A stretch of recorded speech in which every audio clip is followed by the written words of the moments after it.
Hello, my rookie card collecting friends. Victor, the rookie card specialist here, coming at you with a special episode today. I have been wanting to do something different. I wanted to pivot into perhaps doing different type of content. I know that the topic of the rookie card can at times be polarizing, so I wanted to kind of pivot and do my interviews and do things a little differently and maybe talk about something else. Well, today I'm going to be talking about an amazing website called Card Hedger, and I hope you've heard of it. And if you haven't, well, stay tuned because we're getting ready to dive right into it. With that said, I'm going to bring in the owners, and that is going to be River and JD. Welcome, guys. Hey, What's up, nice Vic? to be here. All right, Thanks. this is awesome, man. I have been really. I want to start, River, giving you a lot of credit for bringing in Omar and JD to the business. I know these guys. I love what they do in the fact of their podcast that you guys recently started, right, JD? Yeah, we've had that podcast going for 4 months, 5 months now, or something like Okay. that. So been a good time. But Good even time. before then, you guys were doing some content on YouTube. Yeah, we would get together here and there. Yeah, for sure. yeah. And what I love about you guys, man, is that you guys are like really just down to earth. You're really relatable to your audience, and just the personality that you and Omar bring to it, man, is just amazing. River, I mean, just choosing these guys to kind of showcase your business and bring them in as partners was a really good move because these guys are top notch, man. I love That's them. right. That's right. Remember that, Thanks. River. Yeah. Yes. John I am good. Reminds me on a daily basis how good they are. No, actually, they're fantastic. I mean, obviously, I think it was a great match, really, because we wanted to bring great content, and Omar did that, and as well, John had his own channel before that, and he still does, and just a mix of the them together talking about things that's just kind of chill and obviously very intelligent around some of the topics as well, and just providing free content to people out there that really want to consume sports card information and do it in sort of like entertaining way, I think is important. Obviously, Yeah. for your channel, same type of thing, right? It's like Yeah. you want to be able to provide that free content and people to be able to consume and find interesting stuff about what's going on in the market. So Yeah, exactly.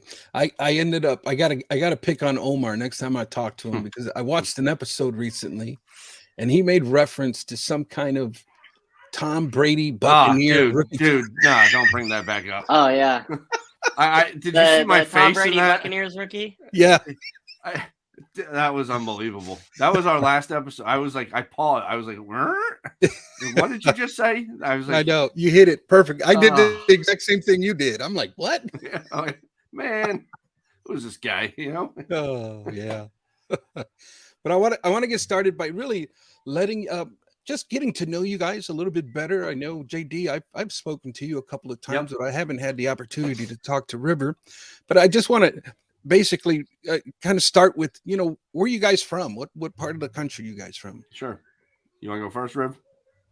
Sure, yeah. So when I started Card Hedge back in 2000, like early 2020, I was in Houston, Texas. I had been there for quite a long time, but I've subsequently moved to Idaho, which is like my home state. Grew up here and then left after college to go do some stuff in the energy business. That's my primary background, finance and commodities primarily. So I've always done a lot of work in that space, which has kind of led into some of the work that we've done at Card Hedge, primarily on the technology and integration side. But yeah, so I live in a small suburb outside of Boise.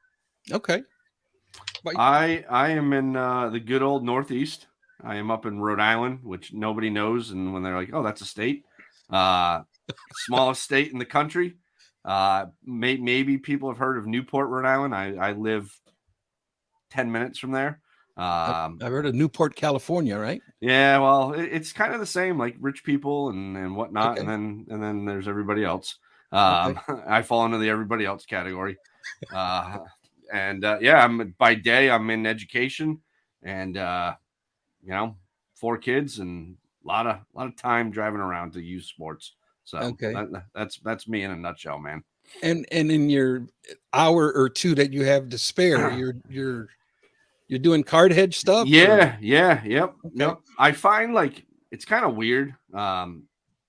As I got involved with Card Hedge early on, I just use it as a stress relief. Like work is a lot every day, and then it's like, I like cards. I like learning about cards. There's so many different things out there, and it's weird because like as I'm building our database and whatever else I'm doing business related, I'm also learning quite a bit. I'm like, oh yeah, I remember that. Oh yeah, what's this? So it's like I'm basically like doing recon all day long. It's pretty cool. So it's Okay. yeah, thoroughly enjoy it. All right. And what is your current status? Are you a collector, investor, dealer? What do you? So I would categorize myself as a collector, right? Okay. I'm weird though, because like I do think there's value in sports cards. Like I do. I don't think they're like a stock though. Like I don't equate it to that.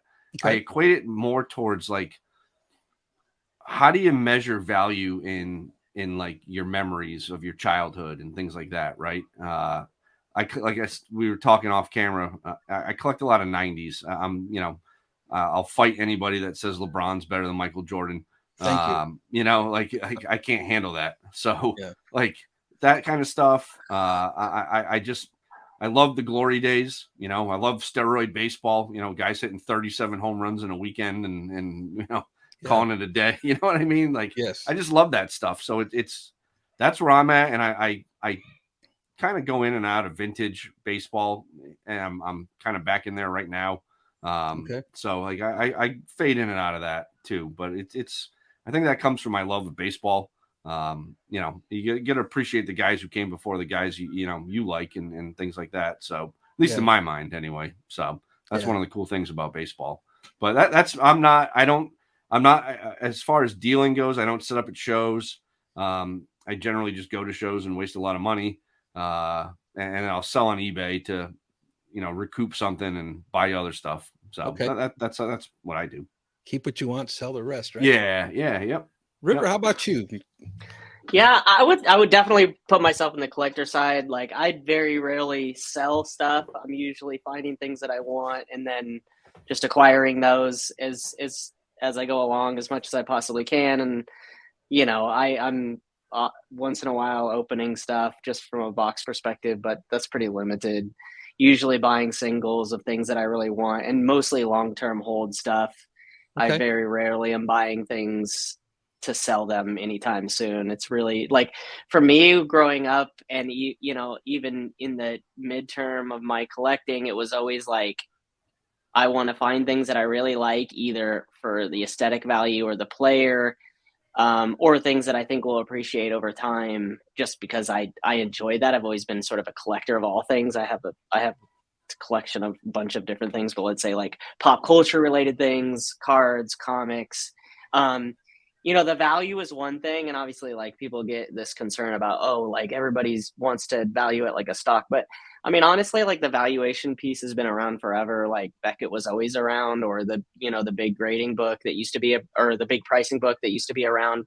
Like that stuff has always been around. It creates like this desire amongst certain cards, even if it's more of like a feel for what those things are. So, I've always wanted to know what the price of the cards were worth, even if I'm not going to sell them. And obviously, like for things that I'm buying and holding longer term, I like to know what the values is, even if I'm not going to sell it in the short term. I actually never really have a plan to sell things. This is why I think my wife yells at me. She's like if you have all these things, like at some point, are you going to sell them? And I'm like, well, I like the value. I like to see that the value goes up, but actually I don't really want to sell any of my stuff, Right. because I love it. Like, I mean, I love the nostalgia of the cards. So that's kind of my feel for it. Yeah. Definitely a collector. Not just cards, honestly, comic books and electronics. Like I have a bunch of like old electronics and stuff, which I find really interesting, which some have value. Most of them don't, but Yeah. River, what is that really? Is that your birth name, River? Yeah. Yep. That's First name such River. a cool Yeah. name, man. Yeah. Thanks. I Yeah. appreciate that. My parents were hippies, so I was gonna say, so still are, psychedelic, man. actually. Yeah. Yeah. Yeah. River, what a little bit. What's your background? Your professional background? I know you touched on it a little bit, but how does it Yeah, relate so to Card I've Hedge? always been in technology, for the most part, primarily in the commodities business or trading commodities. So oil and gas, electricity, Yeah. and then I've sprung off into lots of different things. I worked at J.P. Morgan Chase for multiple years doing on the like technology trading side. So my background is primarily in that on technology side, and actually a lot of that is in integration, which is I don't know if you know the problem that we solve primarily. Obviously, there's like this UI UX type thing to how do you make it consumable from a consumer perspective, because a lot of times what we're doing is like providing data to people that are just trying to have a nice look and feel to that and also get the right information. But then we're doing a lot of technical things to get that in the right state, right? And a lot of that problem is really an integration problem when it comes right down to it. It's acquiring data, massaging that data and getting it into the right format, then aggregating and sort of like doing this other technical process, sort of proprietary to what we do. So it all sort of Amazing. comes like without being able to solve those problems, like Card Hedge wouldn't exist, at least from our perspective. So Yeah. JD, how about you, man? Professionally, what's your Dude, background? I don't want to follow that up.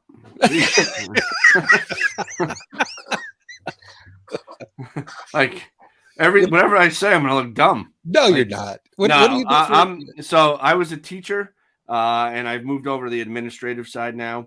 Okay. I help run a high school, and prior to that, coached baseball, basketball, and when you become an administrator in Rhode Island, you gotta hang up the coaching cleats. It's part of the thing. So like I gave that up, and coach my kids, a little bit here and there. Like there's a fine line between being a dad and being a coach. And I watch with youth sports now, like there's many people that cross that line and become psychos. Yeah. And it's I very experience easy this also weekly, Don. With my kids playing basketball. It's crazy. It's very easy to do. But that's me, man. I do this. This is the other piece. And what do you do for Card Hedge? So Card Hedge, it started off, I was solely building the database, helping River build the database. Okay. And then it's morphed into kind of whatever we need, right? A database. I brought in both of our partners, the other two guys that are involved. I reach out to people like yourself, you know what I mean? Like, I'm just trying to make connections, marketing, trying to acquire. Everybody has to play a lot of roles, obviously, at the beginning. We just, you don't have a lot of resources. We're bootstrapped, so we, it's all self-funded. John plays a huge role in, I would say, HR. It's more of like, okay, let's make sure that we can get the right people on board to make it happen, fill the gaps. And he does a ton of stuff on the product, like basically the whole library John has added, or let's say 80% of that. We have some other people now that are helping facilitate that, but it's obviously been a huge amount of the work, getting that up to speed. I mean, that's really one of our primary focuses, and that just doesn't end, right? Like that is a thing that will go on in perpetuity. If you think about, just like, I mean, we got sets now that are 16,000 cards. So it just takes a lot to get some of that stuff added. And, obviously we need to be diligent about making sure stuff's available for our customers and so forth. So, yeah. And River, I wanted to ask you, what did you, I guess, I someday dream to be an entrepreneur myself, but what was the vision or the inspiration in starting Card Hedge? Yeah, I mean, it's interesting. It started out more as a hobby. Like I did a very similar thing in comics, but it was like it was very difficult at the time, and there's like some big players in that space it was very difficult to like get in. At the time when I sort of started this, it was more of a hobby. But I did see that like the tools that were there, I didn't find to be useful. I wouldn't say not useful, but at the time, early 2020, like they were just limited, and I wanted some additional features. So I just decided that I was gonna build it myself. So I just started building, and then it sort of morphed into this like more complex thing. And I also identified like a bunch of complexities and solved some really complex problems along the way that people wouldn't really understand if they're not like in trying to solve this whole like matching process. I won't go into the details of it, but there's some complexities that are very detailed. And once I solved those problems, I was like, okay, it's going to be really hard for other people to do this. And then I was like, okay, can we just make it consumable? And I think that's the part. I mean, I'm not a UI UX person, so I think that's one of the pieces that I'm still trying to like, you know, as a team, we're trying to make better. But a lot of the hard technical problems I think we've solved. So that's sort of where that came from. Essentially, it's like, oh, you want to solve a problem, solve it for yourself, and then if you don't have another tool that's out there. And at the time, I didn't see a tool that could solve the problems that I was looking to solve. So awesome. And you had prior experience because you did something similar with comic books. Yes, that's correct. Yeah. Pretty cool. Well, let's take a look at the site. I'm going to share the screen here with everybody. And yeah, great. We'll take a look. Here is the Card Hedge website. And if you look at the home screen, as any good home screen would do, it kind of tells you what it's about here. We're basically, it is a card collection management and it's a price guide, right? That's like the two main functions, right? Yep. Absolutely. Yeah. I mean, those are the key features. Yep. Yeah. Taking your collection anywhere, check prices on any card or research your next big card purchase. And there they kind of share with you how it's going to be helpful to the consumer. But I want to address the elephant in the room for just a minute, because I'm assuming, and maybe maybe the viewers are assuming that, hey, there's other stuff out there that does the exact same thing. And so I want to speak on your competitors for just a minute. And when I'm speaking of your competitors, I'm referring to Vintage Card Prices, Market Movers, and Card Ladder. And I know you guys probably want to keep it professional, a professional courtesy, but I don't have to keep it professional. So I'm free to give my opinion, right? Sure. So yeah, shoot. I wanted to, you know, on VCP. Okay, I've been using VCP since about 2017, and that's kind of my go-to because I'm a PSA set registry guy, and they're heavy on PSA set registry. The one negative on the Vintage Card Prices is that that's all they give you. So if you want like SGC and all these other types of graded cards, they're not going to be on there. Okay, it's PSA heavy, and they're not going to give you anything with raw card prices. So it's basically all PSA slabs, which is great for me, but not for the masses, right? Sure. And then I got Market Movers. I had Market Movers and I had Card Ladder. I had 6 month subscriptions to each of them.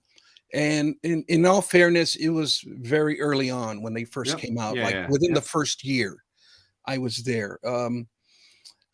Market Movers, I found tremendously complex as far as being consumer friendly or user friendly. I felt like I needed an engineering degree with a minor in computer science to understand what the heck was going on there.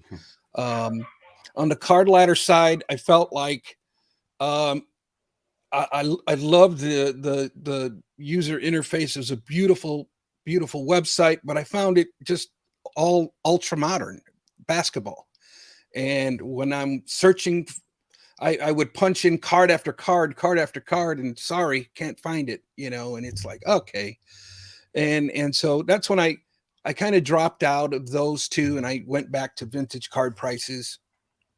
But really now, as I start an eBay store and that sort of thing, I really have no source really for raw card prices, with the exception of, eBay in and of itself.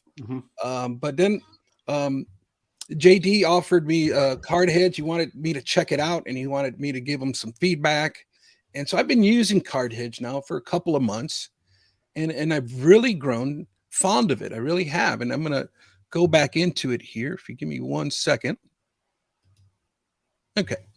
So we go back into it, and you say here, towards the bottom of the screen, we see price guide, research, manage, and track, basically giving us the main, the heavy hits of the website, right? So my thing on the price guide, we had Beckett magazine, that era for forever and a day, and we had the ups and down arrows that came out monthly, right? But that's very outdated.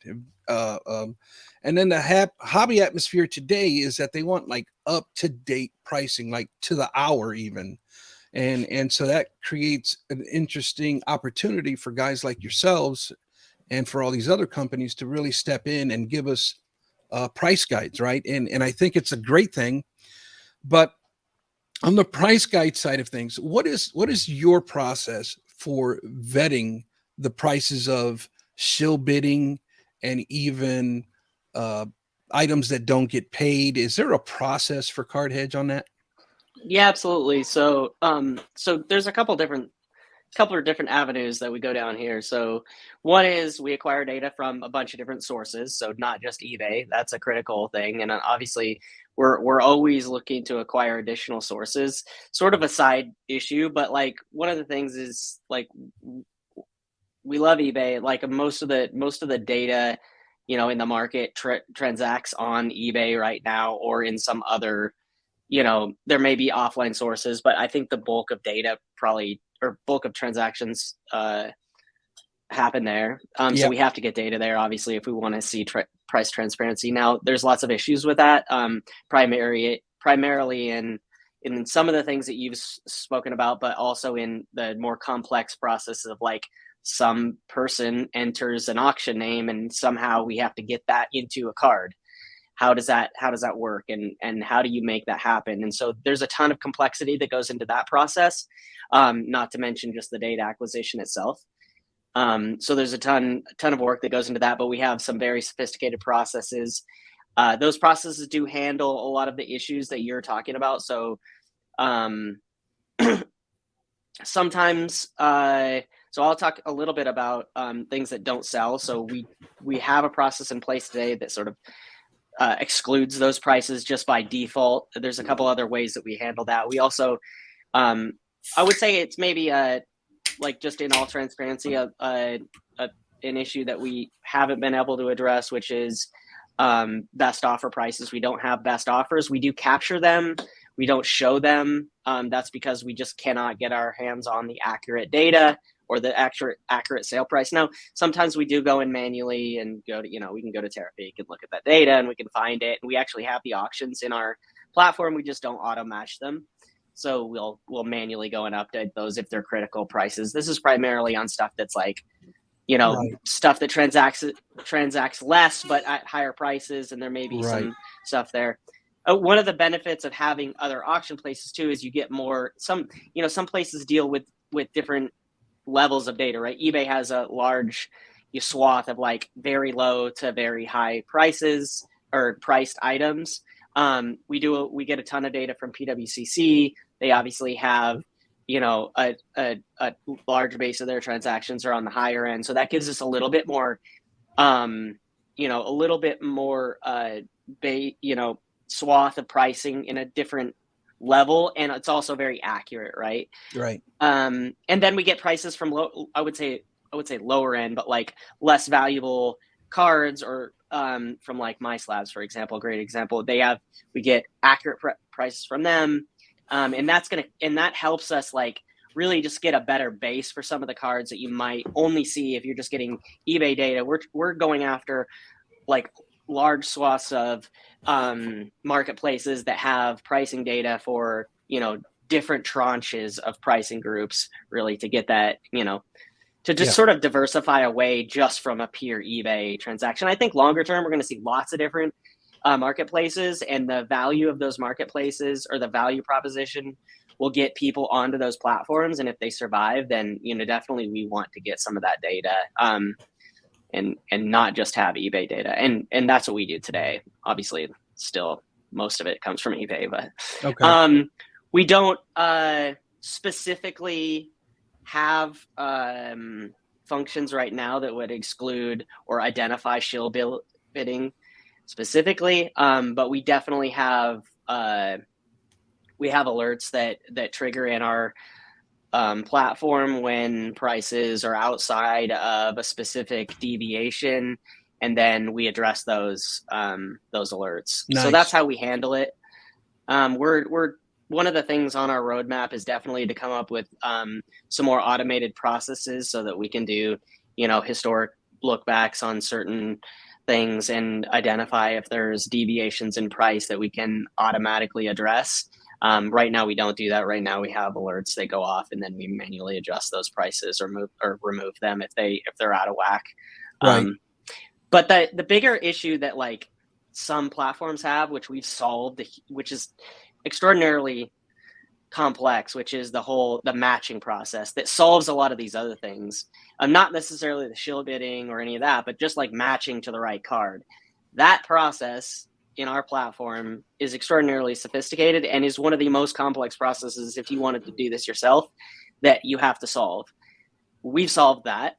And that solves a lot of these other problems. So you can go to, like, let's say that some of the second tier platforms that don't handle this well, like they'll just have a bunch of parallels that are associated to, to certain cards, or, red wave and a red get mixed together. It's like that does not happen generally on our platform. Wow. And that comes down to the sophisticated processes that we put in place to address those issues. Okay. How frequently are your prices updated on there? Yeah, that's a great question. So it's going to differ between platforms. And so when we partner with somebody to acquire their data, obviously we have a communication back and forth on how we should address acquiring data from them. eBay is probably the quickest. So we pull them every 5 minutes, and we get data from them from a bunch of different categories, obviously. Right. This includes TCG and all these other things. So we're acquiring data that way. Most of the other platforms are a lot less frequent. One is there's not as much transaction data, so you don't need to acquire it every 5 minutes. If you waited till the end of the day to get your data from eBay, you'd have some serious issues potentially to just load that data. So we try to do that all in real time. Okay. Awesome. All right. Well, let's open up this app and let's take a look at it. We'll go real time here and check this out. It's so that maybe the viewers can see how I use it. There's a lot of different ways. I started, I put in there my collection of Roberto Clemente cards. Nice. And I don't know if I can make this any bigger. I think that's the best I can do.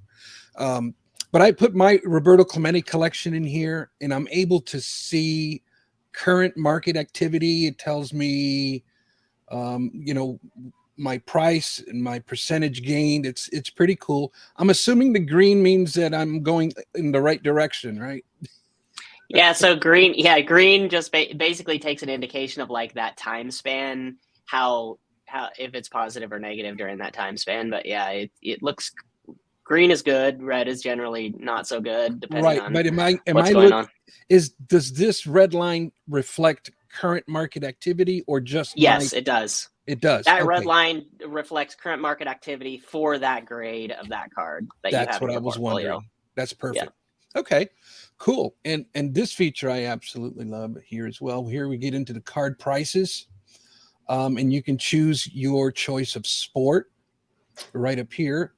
And I really, man, I tell you, I go through this, and what I really love about this, that for me now, and I'm completely biased, but a lot of this stuff, I'm assuming, is cards that are transacted the most on eBay. Is that correct?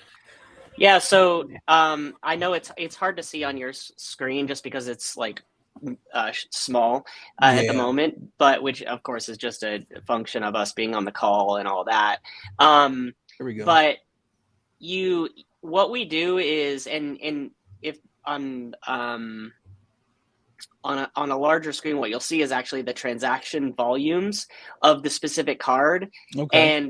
And then these are generally sorted by that transaction volume. So what you're seeing now is in the last, I think this is 30 days. It's the default sort is 30 days. So you'll see like the most active cards transacted, obviously that we've observed. So, you know, there could be some discrepancy if we're missing some prices from some other thing that we're not acquiring prices from, but in most cases, you know, the highest transacted data has come from eBay. So you're seeing the most transacted cards sorted in, you know, descending order essentially.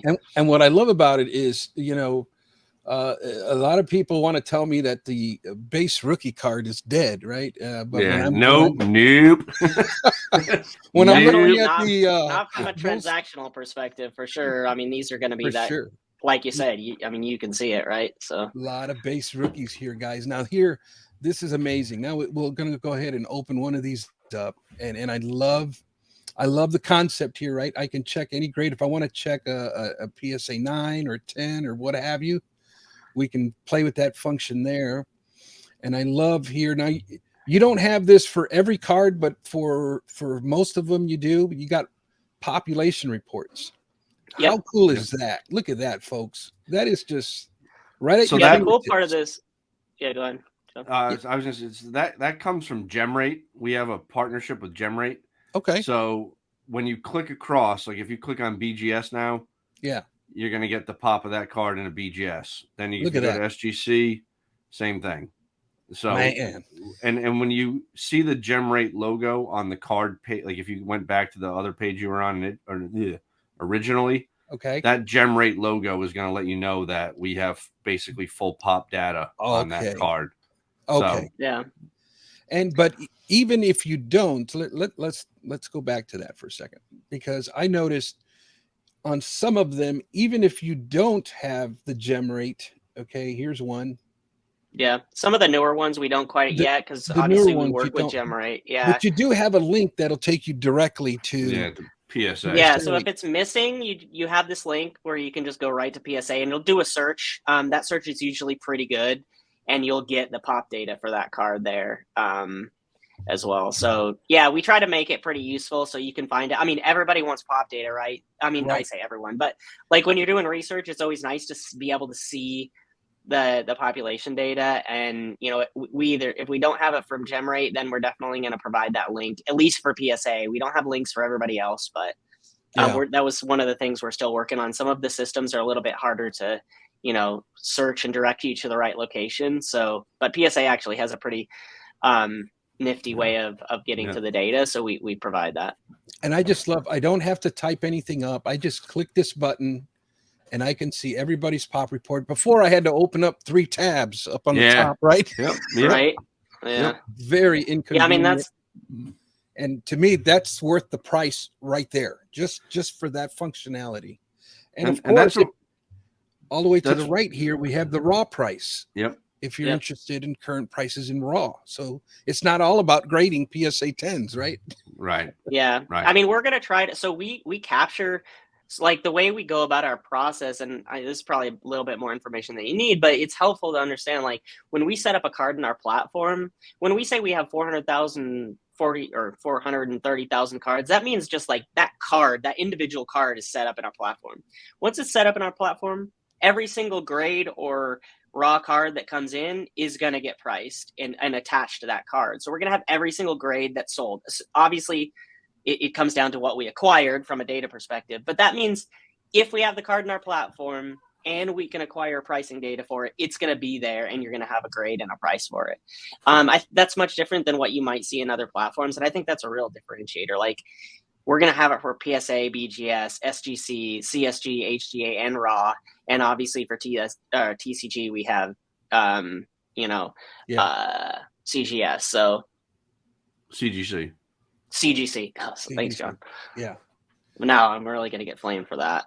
Yeah. Love this, man. Love this feature. There's some other interesting things here that some people don't always like. There's some like hidden features, right? So I would Easter egg, whatever you want to call it. But if you click on that clean toggle, which is interesting. You can click on that toggle above the graph that says clean, right below the price, right below right here. yeah, there you go. Okay. Yeah, so if you click on that and then you go over and hover over price, you can actually get the actual underlying prices to pop up. So if you click on that link, you can see what actual sales went into that grade or that single price. So we aggregate the prices together. On a lot of cards, like, okay, you're looking at Jalen Hurts or something, Prism rookie that sold, there may be 20 sales in one day over the last week, right? You can see all those individual sales, and you can actually traverse into that and go to eBay or wherever the source of that data was and stuff. So there's some cool stuff here that, is kind of off the beaten path. But yeah, really interesting stuff. Little Easter egg there. Yep. Yeah. All right. I get it. That's cool. What else? Yeah, I mean those are the real. That's, I mean, obviously super cool features. There's some other stuff. So obviously we're really focused on adding community features over the next 6 months to a year, which is going to be okay. Right now, people contribute prices. So like if for whatever reason we're missing a price and you've transacted independently or on some other platform and you want to enter that price, you can do that there's that contribution bar underneath. Okay. Also, if that card does not have an image, another button will pop up that says add image, and you also will be able to add an image. And then we review all these, obviously, so we don't just add them to the platform. We do review them, but then you get right now you get awarded some points. Those points eventually we are definitely going to go into. Right now we have a leaderboard, but we're going to have some other features just to sort of help build the community. People can contribute to the platform. Okay. They will get rewarded for certain things, and I think that's a big piece of it. We're going to add some more things like message board and some other stuff where it's really integrated. You'll be able to post card information and some other really cool stuff like that as well. So the community feature will be nice too. Yep. If I give you a card to put on there, do you guys take off the number, or is that something I got to do? No, we do. Well, if you contribute it, we usually don't remove the number. If you contribute it yourself, if we add it, we'll generally remove any, I was going to say, I noticed that almost all of your cards don't have the serial number there, which and that's because we added them. I mean, we want to just make sure, one, it's make it anonymity around what the card we chose. And actually we generally remove the grade. Now a lot of the earlier images have the grade here. Like now, if you look at some of the new images, you won't see the grade there either. So, okay, awesome. I don't get into this, but there is NFT prices here. Talk a little bit about this. Yeah. So one of the things, I mean, we always wanted to provide additional hobby related data around, I wouldn't necessarily call it sports cards, but like information that is similar. And so NFT related items in the sports space, I think are very relative to the market. And so we've started to add that data in where it's available. And by available, I mean there's a public blockchain. We can acquire the data from that public blockchain. And that's what we do with Top Shots and what we do with Topps MLB. Topps MLB is on a public blockchain, and NBA Top Shots is as well. So we have some processes that go out and acquire data every couple of minutes, and these are all up to date. And you guys saw a need in the market for this portion, huh? I mean, I say saw a need. I think longer term, I mean, a lot of people might disagree with this. I don't think any NFTs are really going away ever. I think if anything, over the next 10 years, you're going to see more and more things get tokenized, whether you call it an NFT or not. Maybe that becomes a bad word, but I think in the end, you're going to have tokenized assets, and these people want to value them, and there's definitely is going to be a need. Now, do I think a lot of our customers use this today? I would say no, but that doesn't necessarily mean that it's not something that would be valuable at some point in the future. And there you go. Yeah. We will continue to add data where it makes sense and there's relevance, and obviously availability, because if it's on a private blockchain, we can't acquire it. So I like it. The one thing I'll say, Victor, about this that I always am amazed at if you look at the 7-day and 30-day volumes of the first LeBron NFT there, there's 1,400 sold in the last 7 days. Wow. Where you take the top sports card on our charts, that's probably 10x what the sports I mean, card.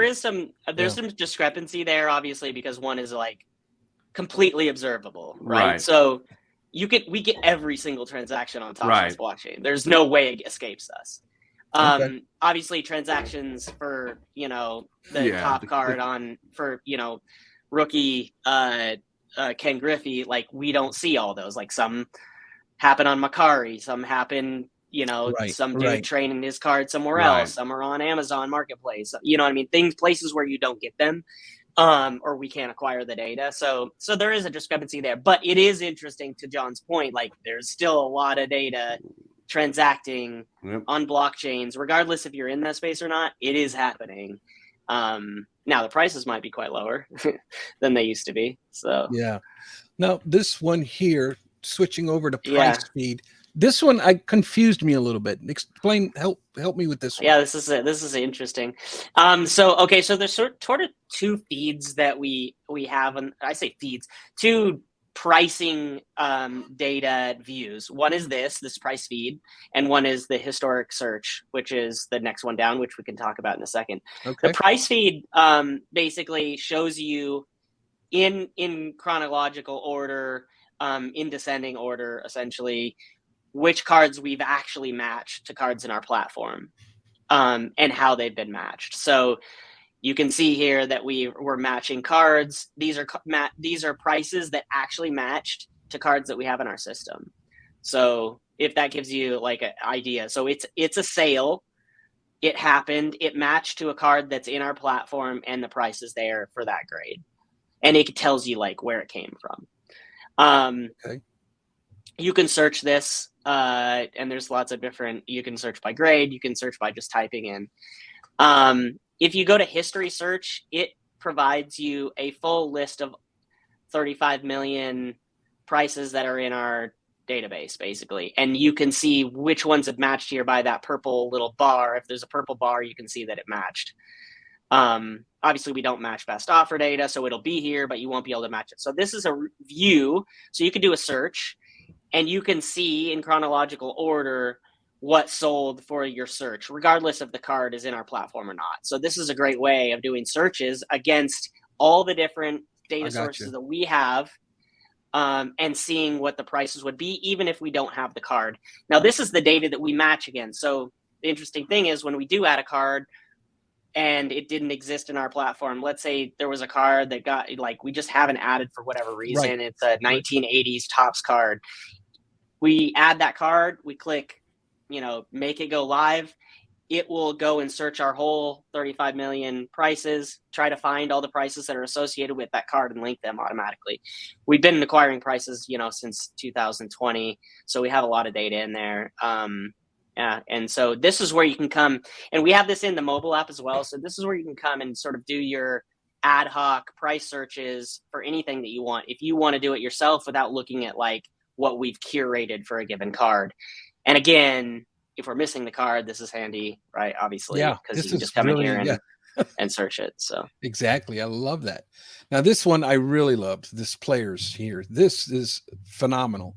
So this is individual players, right? Let's just go with Joe Burrow here. And here it's going to give you an array of Joe Burrow cards to choose from here. And really, really cool. Now, this is stuff that, give me what was the concept behind this feature? Yeah, I mean, I would say this feature is in progress, in beta, whatever you want to call it. Like what our thought here was like, hey, you might want to look at an individual, like I want to search by player and just show me all the stuff that is associated with that player, and then also like give me some sort of index of what that player overall is doing based on a subset of cards. Now that index isn't every card, it's a subset of cards. It's automatically generated. There's some work I think that we need to do just on the index side, but it really is just trying to give you at the player level, what are the cards that are available? What generally is this player doing? What's popular for that player? I absolutely love it. So this is and these are all stuff that is currently in the system. That's all stuff in the system, correct? And if I wanted to purchase it, I can go here and just go to eBay. And if I I mean, you can use any of the links, obviously, to purchase, or no, I mean, obviously PWCC. You can go to eBay and do it via that, and all of those searching links will take you directly to whatever is available on those sites for that. And it's giving you nothing but like the hottest players right at the moment, and I really like that. Yeah, so interestingly enough, so this is all sorted again by volume of the cards transacted. Okay. So you can see you can see who's transacting at the top, which is actually a really interesting. We find it really interesting, like the volumes, like something a lot of people don't track, like just what is trading at the highest numbers, and you can start to see like, okay, here we go. Like you can see a lot of stuff. Obviously, Jordan. Yeah. I mean, that's not a. Jordan hasn't left that top spot since we kind of make like funny jokes about like the Jordan cards that are always on the top. Like there's like, what is it, the 1990s one, John? That's like every the 90, literally in clear. the top 5 every single forever. Yeah. So yeah, I love it. All right, let's move on. Compare. Compare is like a super awesome feature. And this is all fully available in mobile, and actually like is really, really great in mobile as well. But basically here you can search for any player, you can add any card to compare. And so you can add and compare up to 4 cards at a time in any grade. You can add the same card in different grades, and then just compare those together in a single chart. Gotcha. Okay. Great for YouTubers. Great for YouTube content. Okay. I like it. Yeah.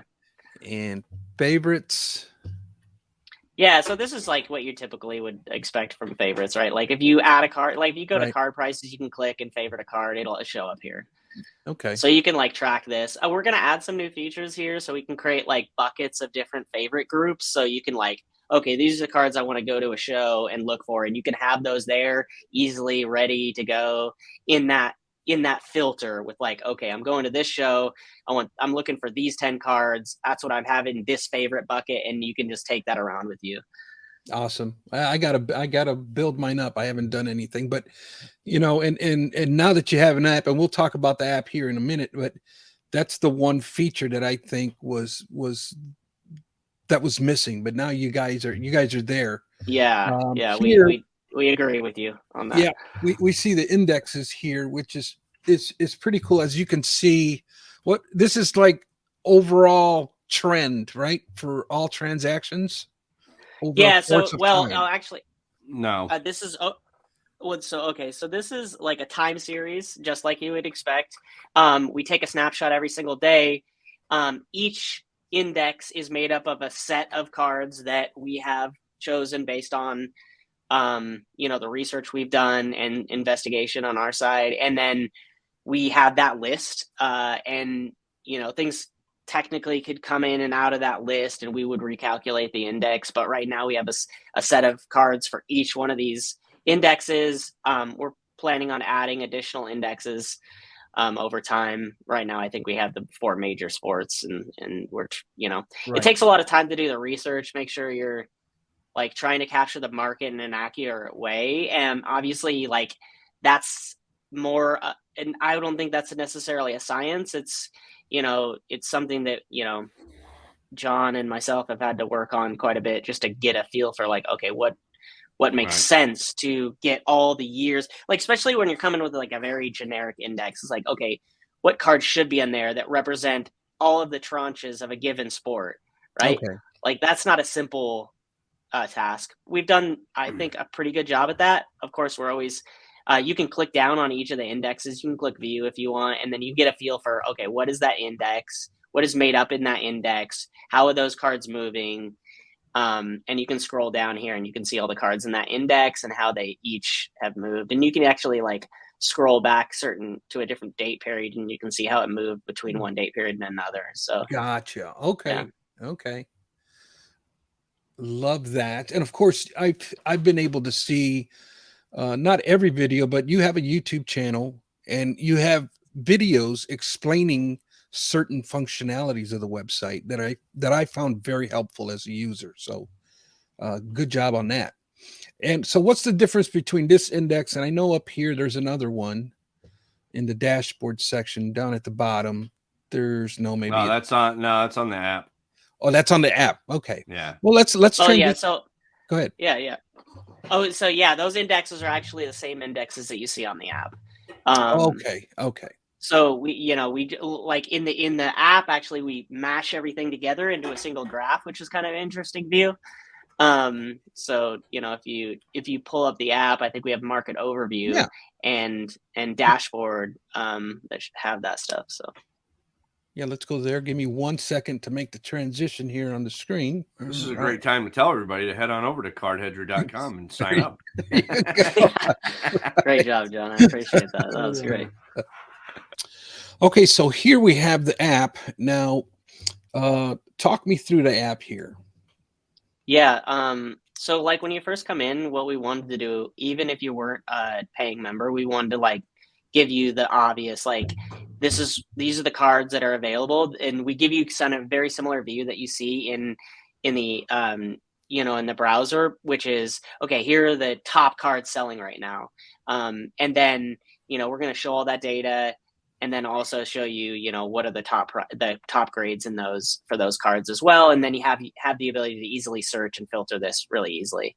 And that's essentially what we're doing here. So if you compare this back to like what you see on the desktop, exactly the same list. Yep. And it's sorted by the volume here, so you can see what's hot really. Yeah. And if you wanted to search manually for something, you can do that. Yep. You can search here. You can also, if you click the filter button at the top, it's like the second button from the right. You can filter by different criteria, based on set, based on player, based on basically like category. Yeah. Sport. Yeah. Now I see a camera up here. What's that camera for? For searches? Oh, so yeah. Oh, yeah. Great lead in, Victor. Yeah. So we actually have the ability to scan any slabbed card, and so you can scan, cards obviously that are in our system. You can scan and it has to be slabbed, but it will search our platform based on that. So okay. It's a real easy way for you to like snap a card and see what comes up. We also have this in the card search or the price search functionality. So like if it's a card that isn't in our platform, you'll be able to search that, and you should be able to come up with a price, especially if you're like at a show or something. So yeah. Yes. So in price history, you can do the same thing, which is the same search essentially that you were looking at before, which is like, okay, give me the 35 million prices. Let me search that whole database and see what comes up. Gotcha. And then this is the dashboard that is also on the browser, right? And there's the index. All of them are together there. Very nice. So if you want to wake up in the morning and see how the market's doing and how your cards are doing, you have there you go. Yeah, that's kind of the what are my cards? What's my Clemente collection doing this week? Yep. And I can kind of check it out. Love it. I got to give you guys some pictures for these. Yeah, please. All right. And then we have the or I can just go get them for you. The menu side of it. And now certain features are you got to pay for it, right? Yeah. So anything that says platinum on it, it's a paid feature. So anything really related to having an account that like favorites, for example, or collection, you have to have an account for. You can search any prices, any cards, no cost. You're not going to get asked to sign up or anything like that. 6 months worth of history for every card if we have it. No charge whatsoever. Also, you can search the marketplace, the market overview, all of that's included without having to sign up or anything like that. You don't even have to sign up. You can just use it. So, and Vic, real quick, go back to that on the menu, if you don't mind, please. So if you click on Marketplace, that's one of like my favorite features. This is going to search all of our partners to one spot, find a card. So if you're looking for a Clemente card, and like as you talked earlier about like having like 5 tabs open, this will search eBay, PWCC, Alt, My Slabs for Roberto Clemente cards. Nice. And give it to you all in one spot. Love that. That is amazing. It's huge. It's huge. All right. And then so let's talk money now. Yep. For the browser, it's how much a month? So the browser for the browser, anything is $14.99. You get cross-platform access. You can if you sign up on the browser, desktop, whatever you want to call it, it's $14.99. You can use those same credentials on the mobile app. You just come in here. You don't have to sign up with Apple Pay or anything like that, or Google Pay, depending on if you're on Android. You can just sign it. You can go to menu and you can log in, and you can use both applications for the same price. It's all the same. Wow, that's a good deal. That's a good deal. Now, I just got this app a few days ago, so I've been playing around with it. It's really all the functionality that is on the browser. It's on the app as well. And it's just a very user-friendly, you guys. I can't express enough how simple I find this to actually use it and understand it. Awesome. As opposed I appreciate that feedback. everything else that's out there. I find it complicated. Now, I'm not the smartest cookie, right? But I know that with Card Hedge, I'm understanding it. I'm able to pick it up quickly, and I'm able to navigate and find what I need quickly, and that is huge for me in my eyes. And that's good. That's good to hear, because that's I think the goal River and I set out for 3 years ago. Yeah, was to make something that was easily understandable and for everybody, right? I mean, that's and I think this like searching and stuff is always like, I mean, you had mentioned some stuff earlier where like searching can be complex on certain platforms. Like that's one of the things I wanted to make really easy, right? Is like searching is easy to do without having to know anything about what's going on. And that's one of the reasons also where we like bubble up all the really like popular cards, like the stuff that's selling. Like if you're new, the first thing I'm going to look for if I don't know in a market is like, tell me all the cards that are really interesting. I say interesting, but like tell me what people are trading. I think that's important. Obviously, tell me the most expensive cards is really interesting too. And so, I mean, there's some other features that we're going to start adding in that I think are going to be really cool, which is like, okay, what type of questions would new people have, or even people that have been in the industry have? Like, and then can we provide a list of cards that adhere to that? So like, give me the top 50 1950s Topps cards, like, or football cards. That would be really interesting. Like we can create that list that's dynamic, or the highest sold ones, and have that continuously update over time. Like there's some really cool features that we're going to be adding, that where you can come in and like really just get, and that's not going to be static. It's not going to be like you go to a website somewhere and they're like, oh, here are the top selling cards ever, and it's like out of date next year. No, this will be completely up to date all the time. So there's some really cool stuff that we'll be adding that I think will be useful. Like one, beneficial for new people so that they can get a feel for what the market is, right? Because that's one of the things, like when you're new, you're like, I don't know anything. I have to do all this research. Of course, we want you to do research. You should be doing research, but it's always also nice to be like, what are people transacting? Or, you know, what are these other types of lists that might be really interesting? Again, like, you know, the most popular 1990s basketball cards, like show me that list. That's a pretty cool thing that I would want to know if I was a basketball fan. So yeah, there's some cool stuff I think that coming up that will be coming. Yeah. Stay tuned, folks. I love it. So real quick, what if somebody just wants the app by itself? Is it still $14.99 a month? Yeah, it's the same price. You can sign up on the app itself, so you can go through Apple Pay, get a subscription. You get the same trial. So you can have a 7-day free trial on Apple. You just cancel before. Again, we don't control that, so you'll need to make sure that you cancel your subscription if before the end of it through Apple. But yeah, it can all be handled through Apple or Google Play if you have Android, and you can go through that way without going to our website and signing up at all. Like you don't even have to go to the website if you don't want to ever. So you got the Android portion. I know last week you were having issues with the Android side of it. Yeah, so that's released. Yep, we did have a little bit of it took longer. Like a delay. We were like super focused on Apple because like it's some of the items are super complex to get approved.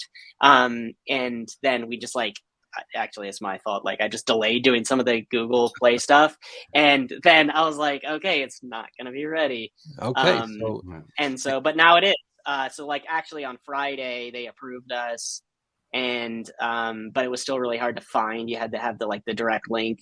Now it's starting to show up in some of the searches and things, but yeah, it's completely available on Google Play.